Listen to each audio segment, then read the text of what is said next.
Vous nous dites que l'OTAN, c'est pour des raisons défensives. Mais arrêtons. L'Afghanistan, la Libye, c'est défensif ça.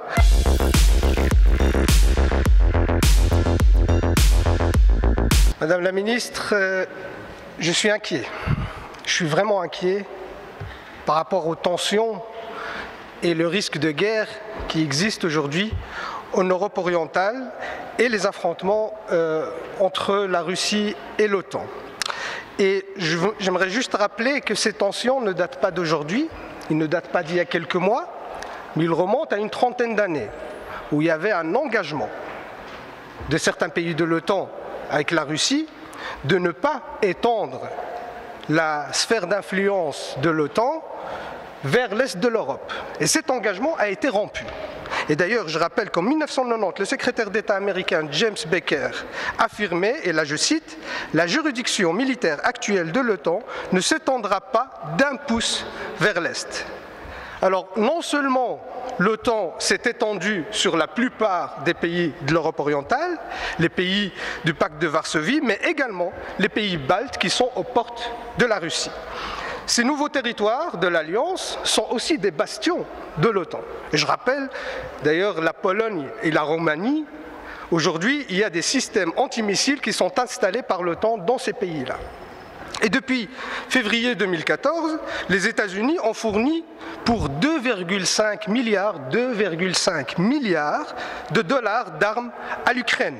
En juin 2021, des exercices militaires en mer Noire ont eu lieu avec une trentaine de pays, dont des membres de l'OTAN et des alliés des États-Unis, comme les Émirats arabes unis. Et ces tensions, ce ne sont pas juste des risques de guerre, mais c'est aussi un impact aujourd'hui réel sur la population européenne, notamment par l'augmentation des prix du gaz, vu que la Russie exporte 40% du gaz européen, et ces tensions ont un impact là-dessus. Alors mes questions, Madame la Ministre, allez-vous appeler à la désescalade ?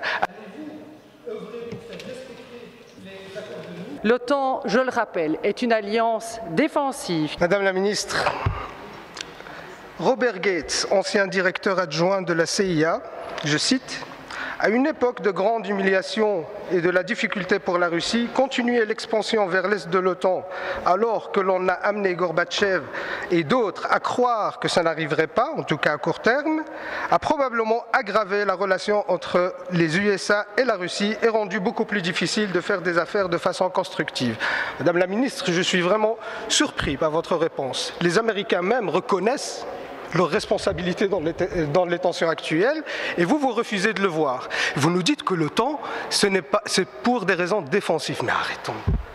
L'Afghanistan, la Libye, c'est défensif ça. Aller détruire des pays, c'est défensif. Mais arrêtons. Aujourd'hui, l'OTAN, c'est la plus grande menace pour la paix dans le monde. Il faut l'entendre. C'est la plus grande menace pour la paix dans le monde. Les Américains, avec leur politique impérialiste, représentent la plus grande menace. Et nous, on doit se dissocier de cette...